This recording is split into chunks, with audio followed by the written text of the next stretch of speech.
বাচ্চাকে তো নিরামিষ বাসনে রান্না করি। ওরে বাবা ছেড়ে তো না একজন না ও খালি আর একটু টক তুমি বাইরে খাও কেন? কোনো বাইরে খাবার খাবার না। খাই না তো তোমার নীতিতে যেটা বল। আস্তে আস্তে বাদ দে। দিদিরে দাও তো।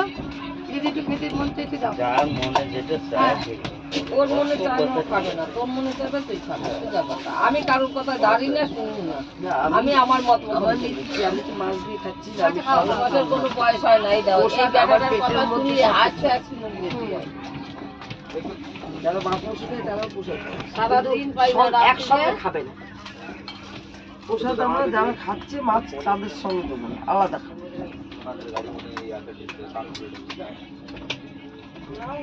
সেটাই বললো যেটা আমিষ বাসনে রান্না ভাত সেটা খেয়েও না, সেটাই তো বললো। তোর কথা তুই বল, ভাগ্যের কথা বলিস না। আমি বলিনি, আগে ভাবতেই বলেছে ও বাবা রে, কেউ না আমার ঘরে বন্ধ না তুমি কত খাও কেন?